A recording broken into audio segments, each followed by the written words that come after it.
Welcome to our webinar today. We're super excited to have everybody join. We're going to be talking about inside sales and exec vision, and we've got a great partner and friend, Steve Richard, with us here today. Steve, how are you? Gabe, doing great. This is so exciting for me. I'm glad to be here. Yeah, well, the topic at hand is, I think, pretty powerful for anybody like myself who is a wannabe sports enthusiast. I've been called out before, Steve. One time I was at a company in Boston, and I said, you know, when I played sports, I loved watching game film, and somehow they found out it was high school sports, and honestly, the guy laughed me out of the room. So I've got to watch myself, but I'm a big believer in game film. I'm a big believer in watching game film, and so the concept of call camp and using Powerdialer, call recording analytics and best practices, powered by Exec Vision, I think is a topic that's really important for the market. So with that, maybe Steve, after my long intro here, I can turn it over to you, and maybe you can just give us a little bit about who you are and some of the things you're doing over there at Exec Vision. Yeah, happy to do that, and I'll advance the slides here, Gabe. So the whole idea behind Exec Vision was born of a simple concept. We are a big fan of InsideSales.com and a customer of yours in our appointment setting business, 35 people using it.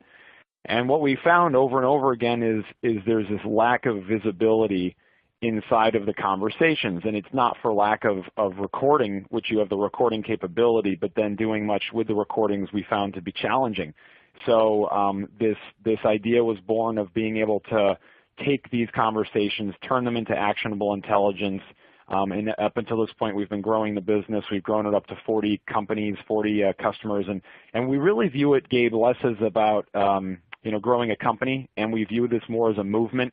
And there's this undercurrent that I'm just seeing of people who historically have turned to sales training, sales performance improvement. And there's a lot of great sales education out there. There's no question. What everyone struggles with is, how do I reinforce that? How do I gain adoption? How do I make it part of the DNA and the fabric of the company? Because let's face it, change is hard for people, right? What do you see? Yeah, well, the thing is, Steve, training is on the verge of disruption. I mean, if not on the verge, it's well through the curve there, because you can't just have somebody show up once a quarter and kind of show up and throw up and then expect your people just to take that on and not have reinforcement. It's just not going to happen. And so you've got to start seeing more things like this so that people can actually put in a new concept and have a way to be able to facilitate that change ongoing, daily, real time. I mean, real time versus once a month. We got to get there. We got to get there. That's it. And if you look at the modern sales leader, Gabe, especially your customers, you measure everything. You can measure everything about your conversation except for the conversation itself. Excuse me, everything about your business except the conversation yourself. And that's the black box. That's ultimately where we're seeing our customers are saying, hey, we need to get inside of that conversation. We need to measure it. We need to turn that conversation into data that we can analyze. That's going to finally help us move the needle and give us the final impact that, yeah, we've got volume, we've got acceleration, we've tuned up the way the leads flow through the system, the roles in the organization, the comp plans, all those things that your software helps them to do. Now the last mile, if you will, the final frontier is that conversation itself with that buyer. I love it. I love it. So we're excited to jump in today, Steve. I do want to welcome everybody from the audience. Please, guys, make this as interactive as possible. That's what Steve's all about. If you've ever joined some of his coaching sessions, it's all about real time. Let's do it as it happens. So if you can, go ahead and type your name and where you're from into the chat box, just so we know that you know how to use the question and answer little tool here. And then, Steve, why don't you jump in and we can dive in and talk about these housekeeping items. That sounds good. You can read, everyone, so I'm not going to beleaguer you with reading this, but the important thing is what's in the orange box. Every month we run this thing called Call Camp. We typically get between 500 and 2,000 people that register for this, and it's essentially free sales training. So, Gabe, you're going to be a coach. You don't know it yet. On a future Call Camp with Exec Vision, where we're doing it on the other side through my channel as well, you're doing it today as well. But what we need is calls. To build the movement, we need game tape. We need game film. So if you have a conversation with a buyer, or a voicemail, whatever it might be, and you'd like to have an expert sales coach review that live and provide feedback, go to that link right there, submit that call. It's a super simple, easy thing you can do, and it will help your team get better. I promise you that. But before we get into all that, let's talk about call recording laws. And, you know, everyone, as soon as they hear this concept, who's going to disagree, Gabe, with like, okay, your conversations are game tape. Like, you'd be stupid to think that's a bad idea. But then everyone's next question is, well, wait a minute, is this legal? It's got to be. Right? It's got to be. I mean, I hear that all the time. I love the idea of recording, but I live in California, and it's never going to happen, right? Yep.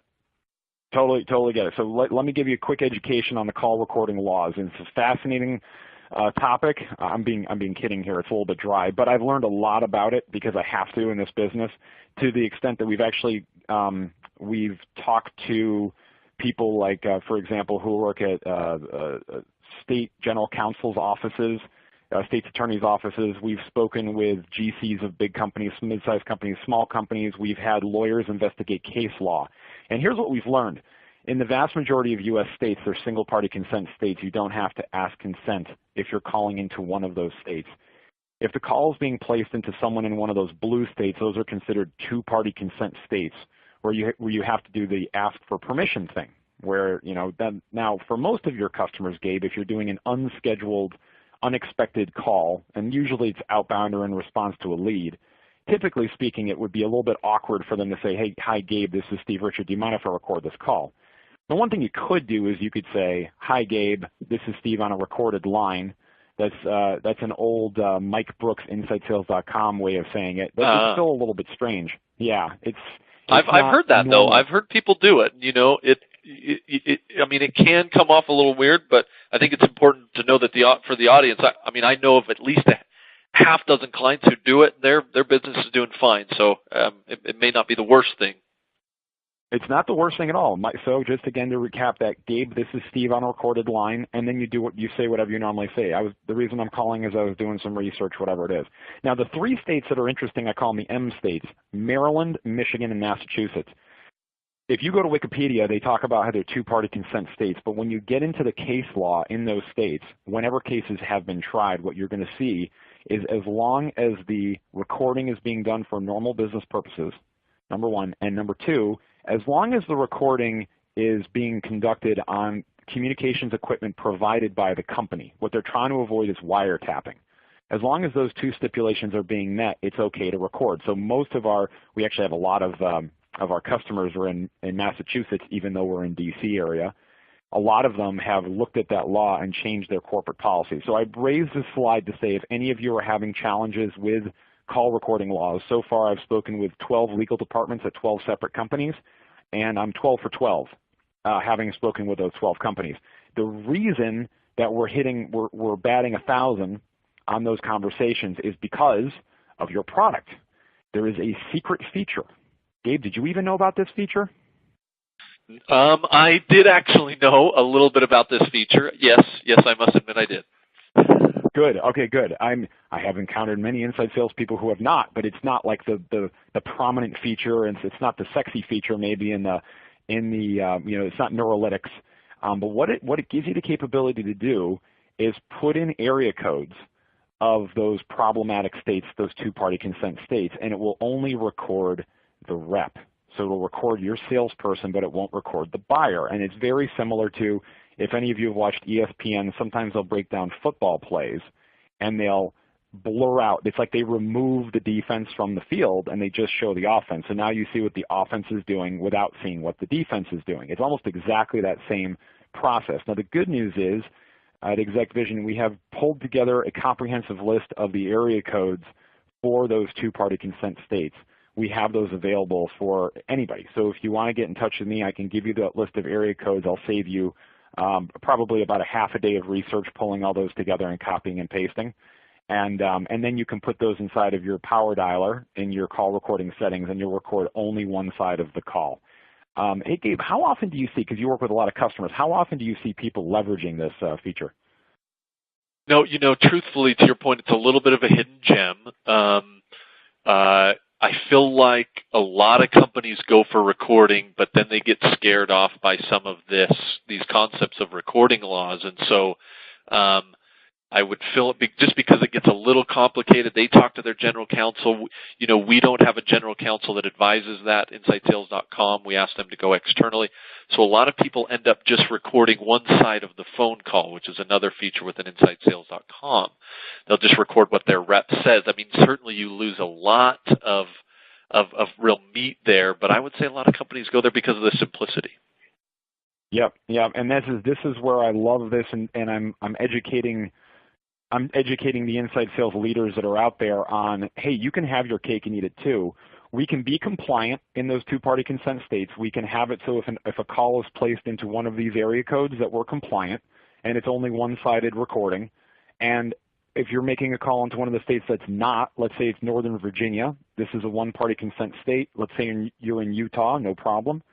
Then in those cases, it sees a 703 area code, it records both sides. But the key thing here is your rep doesn't do anything differently, because when you see there are other technologies where it requires a rep to push a button to stop recording or something like that, we all know they're going to forget. So we want to make this as simple as we possibly can for your inside sales people along the way. So again, if you have any questions on that, we're not lawyers. Hashtag not a lawyer. Gabe, I'm sure you're happy to jump on that too, right? But what we are is we're helpful. We're trying to help. We're trying to advise. Another thing you're going to want to do for call recording laws is put in place a policy for the company and then have your employees sign something from the Society of Human Resource Managers, otherwise known as SHRM. And I have that template. If you want, I can email it to you. You can send me an email to steve@execvision.io and I will share it with you.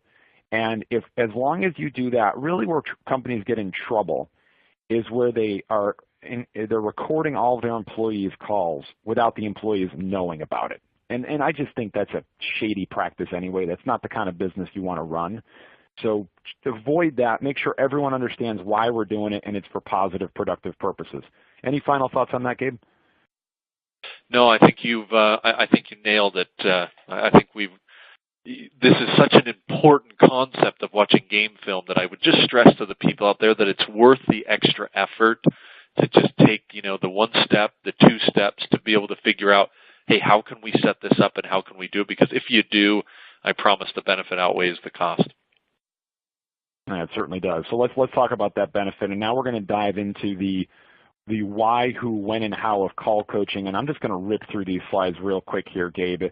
The story is so clear. You come from a consulting background, as do I. I used to work at the corporate executive board, and much of this research is theirs. And it doesn't matter if it's CEB or some of the other great research providers out there. They all say the same thing. As a general rule of thumb, sales managers report that they're in particular weak on coaching. And all the research also shows that the key differentiator for not just company performance, but also employee experience and that willingness to give the extra effort is coaching and feedback. You have this knowledge in your head as a sales manager and leader that we have to somehow get out of your head and into the heads of your inside sales people. How do we do that? This slide right here is managers again saying, you know what, we're not holding people accountable for coaching. Everyone knows. It's almost like the dirty little secret in corporate America that everyone knows coaching is really, really important, and most of us acknowledge that we're not particularly good at it. We don't have that sort of accountability, which can be frustrating. Within some of our customers, Gabe, what they're doing, I think about someone like a Chris Harvey at Ultimate Software, who's one of your customers, and what they're doing is they're able to then report on and see and have visibility into the fact that coaching is happening within the organization. And this research from the Bridge Group is showing that especially for the millennials, for the Generation Y people, access to executive management and mentors is a huge motivator for them professionally. So they're looking for help. This is your opportunity to help them. Any comments on some of this research, Gabe? We did just our own research here in partnership with the AAISP. We asked managers top challenges. I don't know if you've seen that, Steve. And I'm thinking, was it number 5? I think it came out to be number 5 right up there in the top bracket of top challenges was kind of coaching and training. And so I think you've got multiple sources here that are saying, and I think you alluded to this when we started, look, we're starting to figure out leads, we're maybe starting to figure out systems, we're maybe starting to figure out our sales process, but we're not being able to reinforce that. We need a way to do it, and I think coaching is coming to the forefront. I wrote this article based on the 500 sales calls I had with many of them were your customers when I first launched this organization, Exec Vision, and I always tune my ear per good old-fashioned spin selling for listening for the explicit need compared to the implicit need. And whenever you hear that explicit need, usually the tone of voice changes. And the VP of Inside Sales would say something along the lines of, Steve, but what we really need to do, our biggest challenge is, and it's always followed by one of two words. One is accountability, and two is consistency. And you see that lack of consistency over and over and over again, especially as you scale an inside sales organization. That's a big reason why your product exists. It helps create accountability. It helps create consistency, but we're not seeing that consistency in the conversation itself, in the execution of the conversation, which is ultimately what it's all about. It's a conversation with a person. Right. The funny thing is those are the same. If you're a sports fan or a sports guy or professional, you'll certainly hear at the end of a football game or basketball game, those are probably the two most quoted things from coaches as well, right? I mean, if we'll just execute our game plan, if we'll just be consistent in the way that we run our plays, it leads to great things on the football field, on the basketball floor, on the baseball field, et cetera. And the same happens in sales. Yep, amen, absolutely. And why does this inconsistency happen? This is why I love this slide, and I learned about this topic from a man named Bruce Leewalt from a company called BrainX. Big fan of Bruce, where he taught me about the science of forgetting and the science of how your brain purges information, much like a computer has the hard drive for the long-term memory, and then your RAM is your short-term memory. And what happens overnight, actually critically, the critical component is sleep. Because when you're sleeping, your brain is transferring your short-term memory into your long-term memory, but your brain is constantly fighting this battle because it doesn't have enough room in long-term memory, so it's purging information, just like a computer purges information out of the RAM that's not worth putting into long-term memory, like clearing your cache on your browser. So we're fighting this forgetting curve. That's the key, is how do we go and fight this forgetting curve? Now, you think about who should be involved, who should coach, and as I show this slide to people and say, okay, on this org chart, who should coach? And, usually people point to a couple, well, the managers, it's their responsibility. Well, sales enablement, it's their responsibility. Well, the VP of sales should be involved. It's their responsibility to hold people accountable. And ultimately the answer is, if you want to have a coaching culture, everyone cares. Everyone's a part of it. Everyone's involved. And that's the biggest thing that we see from inside sales groups is how do we create that coaching culture. Now, once you have that coaching culture, this is fascinating research from the Corporate Executive Board. Gabe, you ever see this slide before, this research? I'm trying to look at it here. I'm not at first glance. This is, I'll decipher it for you. It's really neat. What they did is they observed a company committed to coaching their sales reps more, and they applied an equal amount of coaching across the entire sales organization. And what you would expect to see if you apply an equal amount of coaching is that the curve of performance, the normal curve, the bell curve of performance would shift to the right, which is what it's saying in the upper left there. It's not that shift. Instead, what they found, what they observed, is the high performers don't really get that much better because they're already maxed out. The low performers are just not very good. I mean, they probably should be in other jobs. And that gets back to some of your other products you have around talent assessment. But the middle 60% is where you move the needle. So if you're going to apply coaching, what we tend to do is focus too much on our weak gazelles and our low performers, and we love them, but maybe they shouldn't be in sales. Maybe they should be doing something else. And instead, what they fail to do is focus on the middle. But that's where all the performance lift is in the middle. So, as you're out there talking to companies, what do you see? Yeah. From a coaching standpoint, it depends. Sometimes I've got,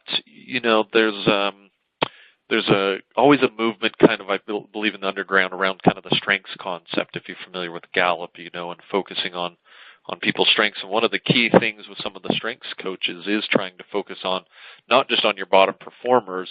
You need to also focus on people who are better. So truthfully, I feel like you get a handful of people who are going to just, recognize, hey, I maybe need to be focusing on some people who are a little bit better, maybe not just on my bottom performers. But truthfully, when it comes to coaching, I just feel like people aren't doing it. There's no system to do it. They know it's important, but they just can't get around to it. They don't know how. So I see a graph like this, and I feel like this is kind of level 2. Level 1 is where I feel like most people are. It's just trying to figure out, can I even coach? They haven't thought about who yet. That's it. That's it. And this is the key to the whole equation is what you just said. Doing something trumps doing nothing every single time. Don't let perfect be the enemy of good. This is you'll get a kick out of this slide compared to the next slide. Okay, this is corporate executive board showing us that reps that receive fewer than 2 hours per rep per month significantly underperform quota compared with reps that receive 3 hours per rep per month. And the rule of thumb is on average every rep should get 3 hours of coaching. Now, coaching is kind of a green word. It means different things to different people. What we're talking about here is not just call coaching, but also business coaching and those types of things. But this is the contrast slide to the last slide. So if we know what good looks like, it's 3 hours. Okay, so we know it's 3 to 5 hours is the sweet spot per month.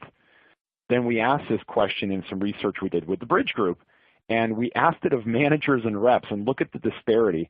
So the managers are sitting there and going, yeah, we're coaching our tails off, our tuchuses off, but the reps aren't feeling it. And perception is reality. The reps are saying it's not happening. Isn't that funny? No, well, it may be funny to some in the audience, but this is so typical. We've been diving more, in our labs into some research around cadence and, it's the response time. Reps are like, no, look, I respond. I do my 12 touches. No, they don't. I respond fast. No, you don't. No, we've got data that proves to see the difference in perception, I can see that. I could definitely see the differentiation there. And you got to think that the truth is probably somewhere in between, but we don't know because, again, it's not something that's currently measured. I've talked to SVP of Worldwide Inside Sales for a major ERP company, and I'm not going to say his name on here, a good friend of mine, and I said, how do you track, because he said coaching is our #1 priority this year. Great. How do you track if it's happening? You know his answer was, tick sheets, Gabe, tick sheets. So he goes, yeah, my managers. Oh, but they are doing at least they're trying tick sheets. Yeah. Good for them. Yeah, my managers do a tick sheet, and then it reports up through the VP to me, so I get a tick sheet for everybody. I'm like, wow, a manually reported tick sheet. It's 2016, and the best we can do for the most important company initiatives to report against it is a manually reported tick sheet. Isn't that something? Honestly. Well, like I said, it's ready. We're ripe to get some more tools around coaching. That's it. So here's how we do it, and then we're going to get into the call camp. All right, if you're in a one-on-one context, this is something that we all screw up. The first thing you do is let the reps self-assess. They usually figure it out on their own. I was talking to a football coach at Tibco, a guy, one of our customers at Tibco. He's a football coach. He's coached both at high school and at at college, which might as well be pros these days. And he said the big difference between high school and college when they watch game tape is in high school, the kids just want to watch themselves doing something cool. Show me making the big tackle, getting the fumble, forcing the fumble. Show me catching the pass for the first down, those kinds of things. He said in college it's all about technique. And this is where, again, it's a crawl, walk, run approach. If you're doing nothing with game tape and call recordings right now, where you want to start is let people show off.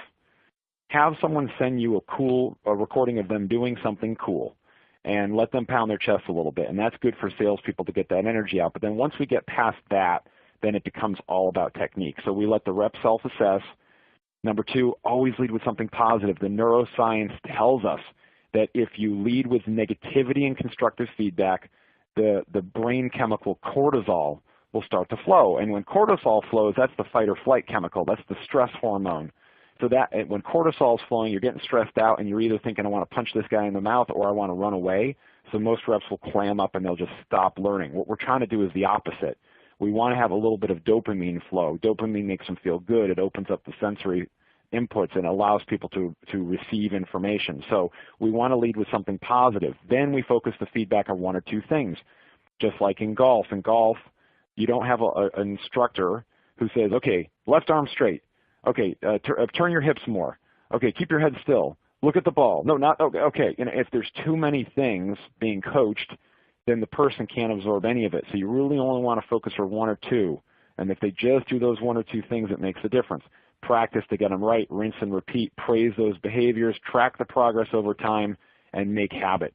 It's all about how do we create a positive habit. And the fascinating research on this is if you want to break a habit, Gabe, or if you want to form a new habit, do you know how long it takes? How many days? 30 days. Bingo.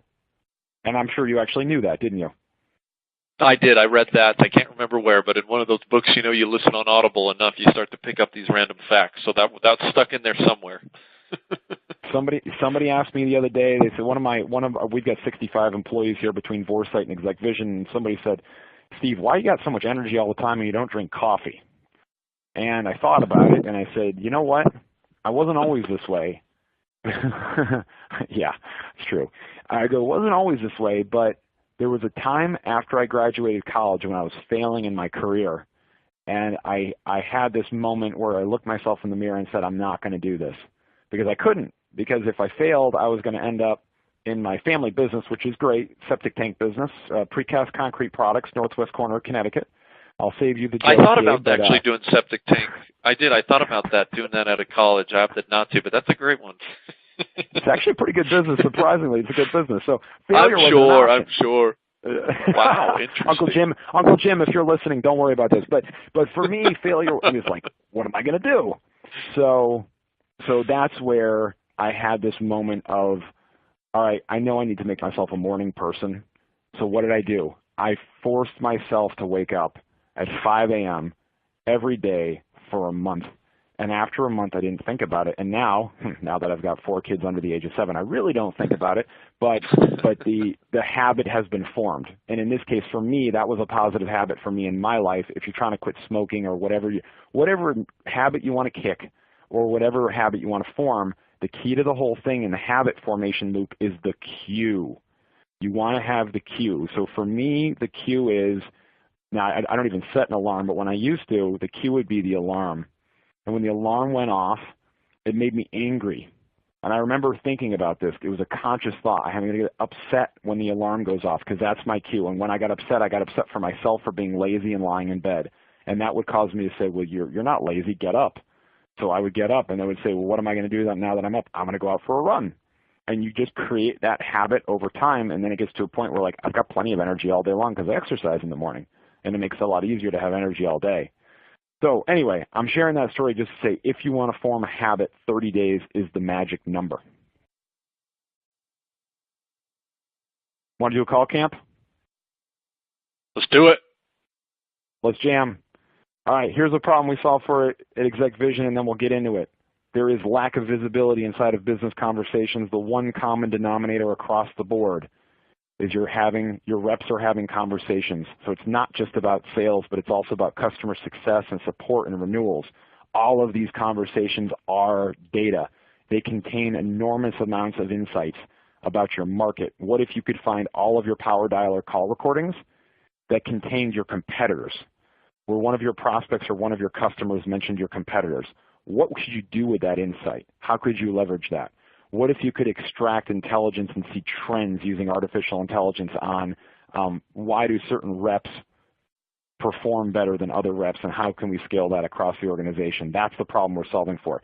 And with all due respect to your product, because we're a huge advocate and we really love it, the product was never built for doing anything with call recordings. It was not intended for that purpose. And that's where we fit in, and why Dave Elkington named us as an ISV is we take this otherwise laborious task of leveraging call recordings out of Powerdialer, and we turn it into an ability to have it all automatically happening. So what Exec Vision does, how it works is, number one, we integrate with your InsideSales.com Powerdialer, and also screen sharing vendors. So we can put all of these recordings in one place so that you don't have disparate locations based on the technology. We combine them with Salesforce data and any field in InsideSales.com, and we transcribe them, and then that lives inside of the natural workflow, which is inside of, generally speaking, Salesforce and accessible on the mobile phone. But the key to the whole thing is that nobody has to do anything differently along the way. So all of this happens automatically in the background. So I wanted to share that just so you could see how the thing worked, because a lot of people see it working and they go, whoa, what is this? How did this happen? Did a rep do this? Or what? Nope, the rep didn't have to do anything. You'll see what you're about to see. And I figured I'd share this for you. When's the Holy Word? It already happened this year? Hey, come on, man. Why you got to show this type of stuff, you know? Stuff's not funny. Yeah, you know, it just happened. This would be 10 days ago. As always, you know, the last 10 years, BYU and Utah, it's always been less than a touchdown, and this one came down to a 2-point conversion, and Utah stuffed my Cougars on a 2-point conversion. They won by 1 point. So always a good game, but thanks for rubbing the salt in the wound. I'm sorry, Gabe. I had to do it. You know I had to do it. All right, let's go. Let's go and get to the point of this thing. Let's go and look at a call.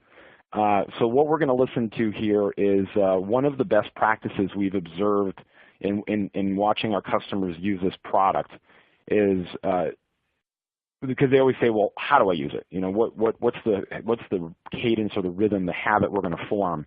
And the answer is one of the things we've seen is conversation competition. So every month, every one of our reps submits their best call in a Call of the Month contest. And then after they submit, what they have to do first is they have to annotate the call. So here's a bin, and a bin got an appointment with Carl McDonald and wherever he is on April 30th, or excuse me, August 30th. All right, and it's a 12-minute call. Now a bin here is commenting on his own calls. Hey, Steve, just real quick. Sorry, I'm still locked on the BYU Utah thing. It's killing me here because I don't want to see this, first of all, but I'm also not seeing your screen. Okay. I think I just got it. User error on my bad. My bad on that, Dave. I apologize. Very good. So what's happening here is we lovingly call these the bowling lanes, and here's a bin commenting on his call. So what we're doing is giving space for the rep to write comments on their own call and think of their own performance. So here's him saying, he said eaten, but I didn't catch it. Okay, here's him saying there must be a better way to ask this question. I should have incorporated what he said to cushion the question. And here he's saying, I said I would give him a second, but I didn't shut up. All right, so now the rep is thinking about his performance.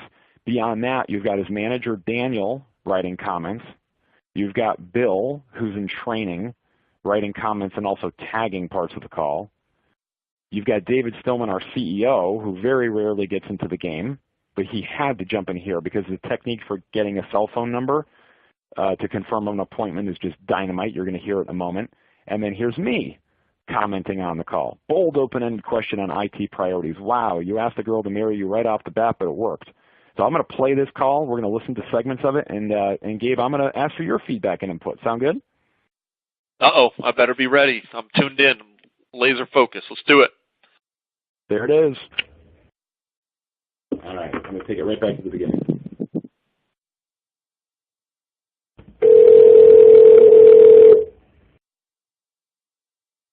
Hello, Carl. Hey, Carl, sorry, I think we just got disconnected there. This is Anthony from TIPCO. I hope I didn't catch you in the middle of something. Hey, Anthony. No, not at all. Sorry, I didn't hear anybody on the other line, so I don't know. Sorry about that. Oh, no, it's okay. Don't worry about it. So let me make sure I'm in the right place here. At least, you're still the VP of Enterprise Technology there at Ray's Holding, right? That's correct. Okay, gotcha. Oh, and I saw that you guys recently acquired 16 Coca-Cola production facilities out in the Midwest there. Yes. Yeah, congratulations on that. I mean, impacting your day-to-day any?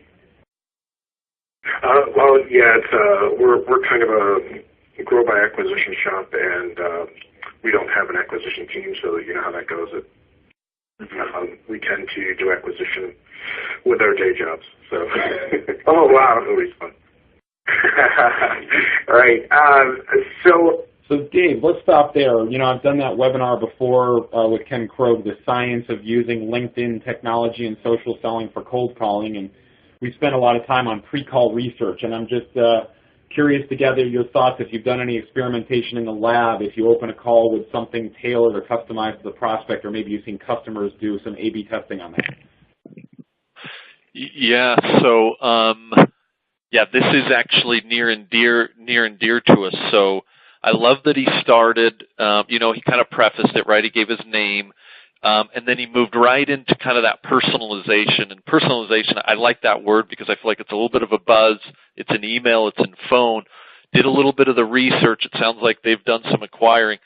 You know, we ran through how do you best build rapport. And when it comes to this common experience / research and context, that's one of the best ways you can build rapport outside of such things as, you know, your brother referred me to you or, you know, something really powerful. So I love that idea, and I think that's a great way to build rapport, which it sounds like he did. He got the guy laughing, and we're still moving forward. That's it. And in this case, it was the acquisitions of the various facilities. I guess it's something to do with Coca-Cola bottling or something like that. So let's keep listening to the call. But that's the kind of thing that a sales rep can either be provided in advance, or they can identify it very quickly prior to making a call, but then they make a record of it in their database. Let's keep going. Well, I'm curious then, what are some of your current priorities there as far as, you know, IT is concerned then, you know, acquisition and everything has its place, but how is that impacting your in terms of the IT side of things? On the acquisition side? Well, yeah, I mean, yeah, with the acquisition, how is it impacting the IT side of things? Well, it's the traditional. We do more of a integration approach with this particular type of acquisition. So for us, it's a lot of figuring out who does what service and making sure they all align. Traditional acquisition stuff in this space. So our other business units, we traditionally do a rip and replace type model. And now I'm going to pause here. The thing that I was very impressed with is, and this can be a bit of it can backfire. This can backfire. He went for the touchdown ball right off the bat. You know, when a team starts the game and they just throw that touchdown ball right on the first pass and just try to stick it to them. And he asked that big, bold, open-ended question because he earned the right, because he first talked about the acquisitions, and then he said, how is that impacting IT priorities? And that impact question is usually something you keep in your bag and you wait till you're a little bit further along and you have a higher rapport. So that's a very big, bold move, but in this case it proved really positive because this was a cold call that lasted 12 minutes. What are your thoughts, Gabe? You know, I mean, when he used the LinkedIn connection, he had it going. I think it sounded going pretty well. I don't know if he moved next. The thing I felt like he maybe missed right there between kind of that personalization section and starting to ask some questions, getting into basically maybe his qualification or trying to, you know, dig into the pain. And maybe the phone call got cut off, but I don't know who he is or kind of his positioning, right? I mean, who's his company? What do they do? Why am I listening to you? Sometimes I like to hear right after that personalization, well, hey, you know, some sort of positioning. You know, I work with a lot of, you know, VPs of sales in position like yours, and what I'm hearing is, now let's get into the pain. Let's get into some problem statements. But that jump right into the questions felt a little abrupt. That's right, and it's that context setting that's missing here. And in this case, he pulled it off, but that's a hard thing to pull off, so completely well stated. I'm going to jump ahead a little bit in this. Okay. Of course, there are systems that we need to provide. So we provide the things that we have to, and they provide the things that they're good at, and then we kind of balance it that way. And, you know, correct me if I'm wrong, but is it SAP over there at Coca-Cola production facilities that they're using, or are they primarily organized? Yes, the systems we do, they're more of an SAP shop, yeah. Right. And what are you guys more using predominantly?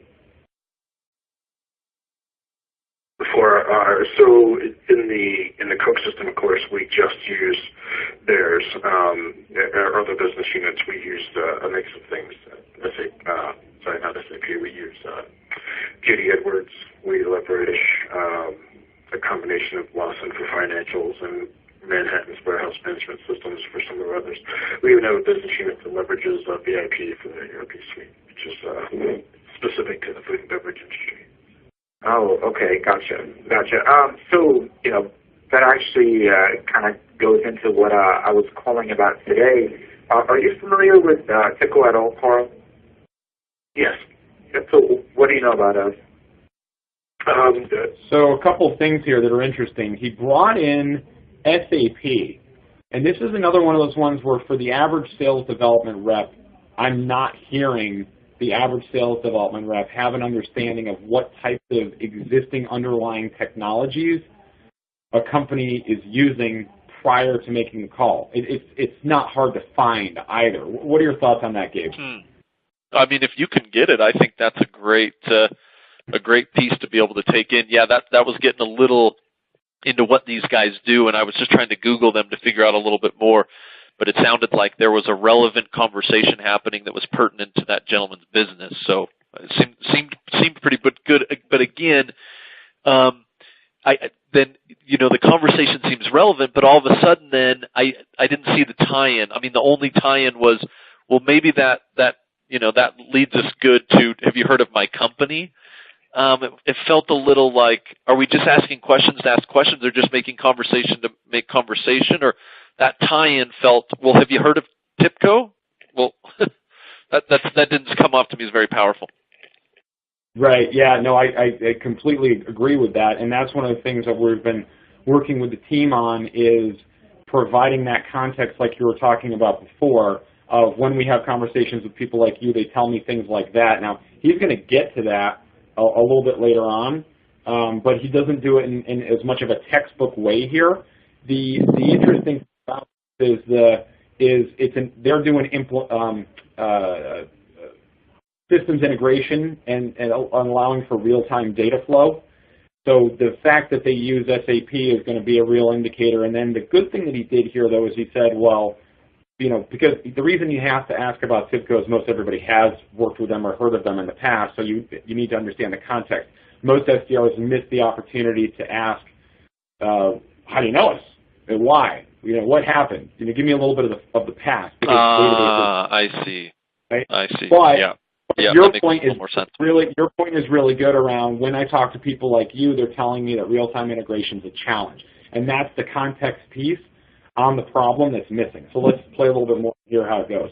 Mostly from Hertz, but any reason you didn't push to bring TIBCO over to Reyes when you moved over there? And you hear that question, any reason you didn't push to bring TIBCO over? That's a really interesting question, and listen to this. Yeah, because this was already a Oracle shop. We were using Fusion, and we've got a well-established Fusion team. So that's the type of dialogue that we're looking for. I'm going to jump to the question for the sake of time, to the implication question. This is actually really fun. But yeah, go ahead. Go ahead and jump. I'd like to hear the rest of this, but I may have to get this after. Yeah. I could share it with you. It's pretty easy. Just go like that, and I can share it. I can share it with anybody who wants to listen to it. It's really helpful. Oh, hey, look, I set you up perfect. No, I mean, in all truthfulness, I mean, this is where the rubber meets the road, right? I mean, you can't fake what you're hearing. This is reality. And so I know at our own company, every once in a while on the weekend and at nights, I like to hear what people are saying. I pop on. I like to listen to the recordings, and I'm a little bit addicted to this type of stuff. But this is it. This is the reality. So can't beat around the bush here. Go ahead and jump to the question. Yeah, let's do it. Complexity, a lot more sophistication than what we're doing. We're moving boxes into a warehouse, or moving it back out. Right? We have a predictable business model, and that's where we don't have a lot of integration challenges today. Okay. And Carl, I noticed you said it's working well for you today, but I imagine Graves isn't going to slow down growing, especially since I saw you guys just had an acquisition. So as you move ahead towards the future, are you foreseeing any sort of challenges coming with just retaining Fusion now? And or so basically, I'm just asking, what are some things for the future that you might be worried about or curious about?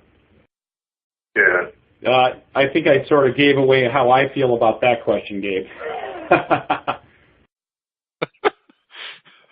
So we're getting now into his kind of formal qualification. Is that kind of where this is picking up? Yeah, he's uncovering the pain. He's uncovering the challenges. And what this guy said, and this is a very common thing, You know, if you look at any given market, the vast majority of the market's not going to be in an active buying cycle. If you're a sales development rep, your job is to uncover people who are potentially going to enter an active buying cycle. You're looking on the horizon for where there's changes or opportunities or pain points that have been festering. So what Abin's doing here is the guy's basically saying, hey, nothing's broken over here. If it ain't broke, why fix it? And Abin responds to that. Rather than rolling over, he responds to that by saying, are you foreseeing any challenges coming in the future? What might you be worried about? Fascinating. And then listen to the response. In my view of the world is that as we grow and as other companies grow, the more sophisticated ERP systems we put in, or modules that we put in, depending on whether it's an ERP system or a warehouse management system or what it is, that we're going to deploy those things out of the box, right? We are not going to customize them. We'll configure them slightly. And bam, this guy is validating that he has a view of the future. The view of the future is not infinite customization. The view of the future is that we're going to be able to deploy things out of the box, which is exactly the message that Pitco is bringing to the market. But again, people value more what they conclude for themselves, which is why I was so exciting. This guy doesn't say that if Abin doesn't ask that question. I mean, this is going back to like sales training 101, Neil Rackham, spin selling, or Sandler type of stuff. You know, what challenges do you see coming in the future? What you might be worried about? What are your thoughts as you see? Are you seeing people doing this these days, or is this a lost art, Gabe? Oh, yeah, I mean, I just feel like this concept. I think we're coming up on it, but there's not a lot of people diving into this game film, Steve, and so we don't know what people are really doing on phone calls. I mean, you're hearing these different models of Bant and Anim, and there's 5 or 6 more that are all coming out, right? So people are. And when I talk to reps, they're often confused. I had the rep tell me the other day, Gabe, honestly, all the people keep coming out with these new acronyms, but I don't actually know how to apply them. They all seem like the same thing, but I don't know how to apply them. So I don't think we're doing it, Steve, because I don't think we're hearing it. And until you can measure it, you can't manage it. So I think you go out to one company, you're going to hear one message. You go out to another company, you're going to hear a completely different message. And my opinion is it is like that. It's pretty cowboy town, Wild West. And this is my mission in life. I mean, other than my wife and kids and my family and my creator, other than those things, my mission in life, my passion and my purpose is, I believe that we're going to start to have answers because all of this has been transcribed. Words that I jump into that become very interesting to me are words like business, words like need. That's very interesting to me to hear when someone says, I need to do X. We need to do this. I believe that when you can finally break open this black box that is the conversation, we're going to start to realize that there's counterintuitive insights, like maybe, for example, filler words don't matter. We don't know. I mean, no one knows if filler words really matter in sales. We think they do, but maybe they don't. Maybe this whole thing, maybe I'm geeking out over a behavior that's actually bad. I doubt it. When we ultimately correlate results, the outcome of the call, compared with the keywords, and if we see calls that contain the word challenges and worried and words like that, if those correspond with results, we're going to know we got to teach our reps to do this stuff better. We got to coach our reps to do this stuff better, because when they do, their sales are higher, their conversion rates are higher, their ramp times are shorter. When we don't do that, we don't have that. Interesting. Yeah. I mean, I can't argue. Let me ask you one question, Steve. I don't want to derail, but how is that concept or your mission being reacted to in the market? I mean, are people starting to feel like this should be a top priority? I mean, is this resonating, this type of kind of deeper dive analysis on this, or are you still finding that only early adopters are kind of jumping on this? Yeah, great question. In the Jeffrey Moore adoption curve, we're at the innovators. Let's just be honest with ourselves. I saw it's great timing for the question, because one of the research analysts at Topo, under my friend Craig Rosenberg there, one of the research analysts shared some sales enablement research, and it showed they were talking about video role play solutions like the HireVue Accelerates and the Brain Sharks of the world and Commercial Tribe. And it's a wonderful category of solution, and it's in the adoption curve. They've crossed the chasm, or just about to. So they're at early adopters moving to early majority, and it was like 30% of the market's going to buy it or has bought it. And when they talked about this notion of real calls and being able to leverage the real calls in this way, they said 5.7% of the market, which is innovators to the very beginning of early adopters, are picking it up. So I think we're right at the beginning. Ken, whom you and I both view as a mentor, friend, and respect him so much, he always talks about scanning the horizon to see the next trend, and I believe the data is telling us, the Topo research and some of the other research that's being done is showing us that this is going to become prevalent.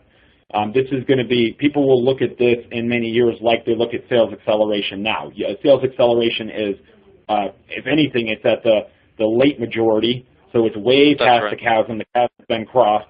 But now that people have that sales acceleration figured out, now the next question they're asking themselves is, okay, well, ultimately the conversation is, so what's happening? And I think it's going to be a huge advancement opportunity for our profession.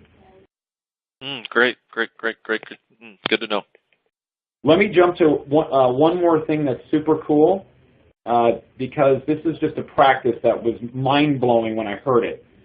So after he gets the meeting, you're going to hear him ask a couple of extra questions, and in particular, note how he gets the prospect's cell phone. I'm not going to play the cell phone number, but note how he gets it. It's an absolute 100% best practice I've ever heard in my life in getting a cell phone for a prospect to confirm an appointment. But believe that Fusion will track to that. Well, and that's kind of the vision. That's how. Why don't we find 30 minutes either sometime later this week or next week? For us to just go over some of the later ones. And he's got a nice tight ask. Why don't we find 30 minutes? So I'm going to keep going. So we've done now. No, I mean, you're taking vacation time. Calendars are kind of jammed up there. I am open on the... We do 1 p.m. Central. 76740. Okay. And, a lot of people prefer that I send them a text the day of to remind them of the meeting. Would you prefer that? Oh, yeah, actually, that'd be great. Did you hear that, Gabe? Yeah, no, hey, that's the oldest trick in the book. Not the oldest trick. That's a great one. Yep, yeah.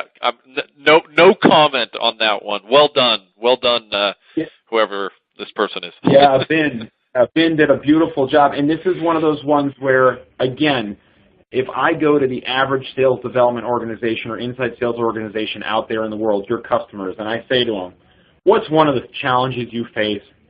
I hear them say fall off all the time. People are always talking about fall off. So of the appointments that we schedule, inevitably 20% of them never happen, or 30% in some cases, or even 50%. This is a simple thing you could do. So I ask the audience, I ask people out there listening, if every single one of your people said, at the end of getting a meeting, a lot of people prefer I send them a text day of to remind them of the meeting. Would you prefer that? That language, that phrasing is not an accident. If you had every one of your people do that, what would it mean for your fall-off rate? How would it improve? How would that improve your bottom line? I think there's real dollars to be made there. Absolutely.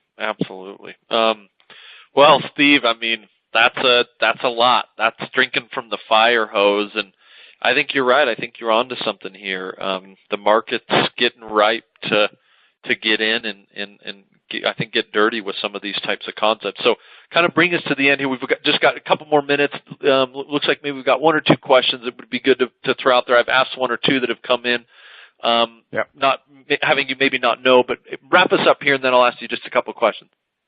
Yeah, I was just going to share this with you. You can also use this on your cell phone, Gabe. So once it's deployed in your organization, because you guys are rolling it out, you'll be able to dive in when you're walking the dog. And I actually listen to calls when I go running in the morning. This was a good friend of mine, Henry Shook at Discover.org. He originally said, hey, I don't have time in front of a computer, but I do have time on airplanes and when I'm commuting and when I'm at the gym. Can you give me a podcast? And the answer is, yeah, we can give you a podcast for your business so you can leave verbal feedback just like that. So that's it. Let's go into the Q&A. I'm excited to hear what people have to say. Yeah, perfect. So we've got just a couple minutes here. We do first of all, I want to thank Steve for jumping on. He's been a great partner, and we want to continue to partner because we feel like this is such a great add-on to the InsideSales.com platform. So what you're seeing here is contact information. If you'd like to kind of pursue this further, please reach out to the gentleman here with his contact information, Rick Meekum. He's actually here in the room with me. But with that, let me just ask a couple of questions. One that came through is around predictive analytics or AI intelligence. And they're just wondering, this might be a little bit more pie in the sky, but a lot of this is more of a facilitated environment for someone to be able to interact with the call recording. When does the computer do it for me? When does it just spit out and say, hey, this is the good, the bad, and the ugly, and this is what the rep needs to do? Do we go there or no? Oh, we do. And actually right now what we're incorporating into our technology as we speak is, because the technology is built, it's just not in our UI yet, is rapport scores. And the rapport score would be a bowling lane like you saw before that could track parts of the call where rapport is high and highlight them green, and parts of the call where rapport is low, and then a trending line, and then the ability to score all of the calls individually and in aggregate based on rapport. So let's imagine, just close your eyes for a minute and imagine a picture where your entire sales organization is on a report, and next to it, it shows the rapport score over that period, the month, the year, the day, whatever, the week, and then if it's trending up or down, the percentage of time they're talking versus listening, which we're just about to reveal in our platform, so you'll be able to see one party talking versus the other. Maybe your sales reps are talking too much. And if that's trending up or down, so yes, the ability for the machine to help identify trends for you and the AI to do that and the machine learning is big, but ultimately what it all comes down to is the machine will make it a heck of a lot easier. There's going to be some human intervention that's going to happen along the way. So the machine will tell you what to listen for, but if you had to boil down what I'm selling into one word, it's listening. I love it. I love it. Let's do one more question, then we'll get out. So you've obviously listened to a lot of recordings. We had an audience member, it looks like Paul, asked this question. You've obviously listened to a lot of recordings. What's the one thing that was the biggest aha for you? The one thing that kind of was like, oh my goodness, now that I've dove into this so deep, I didn't realize blank. Where people get ideas in their head about what they should do on calls. And it never ceases to amaze me when I go on a call and I go running every morning on my mobile app and I hear people do things on calls and I go, why did they do that? It's not something we teach. It's not something that, it's not kind of like the undercurrent of what's in the organization. And it's funny in inside sales, Gabe. You maybe have seen this. I call them viruses. Sometimes there are these little practices that someone will start saying some bizarre, odd little thing. Like I'm calling on, here's one that's happening in our company right now. We're trying to purge the virus. I'm calling on behalf of my senior colleague. I don't even know what that means. I'm calling on behalf of my senior colleague. We don't have any data that proves that converts calls better. And it just sort of spread like a virus. So we can kind of quarantine it in the office and then isolate it down to like, here's how it started, and then make sure it doesn't happen and make sure we get them back on the right path with the best practices. So that's the aha for me is you think you know what's going on in your business. What questions can you answer about your business when you have visibility in conversations? It's remarkable what you'll learn. Wow. Interesting. All right. Well, let's call that a wrap, Steve. Really appreciate it. Fun topic, meaty topic. Again, you got Steve and I here. Please do connect with us. We'll be offended if you don't grab us on LinkedIn. And if you are using or thinking about using the InsideSales.com product, ExecVision's a fantastic add-on. So with that, wish you all a fantastic day. Take care. Thank you, Gabe.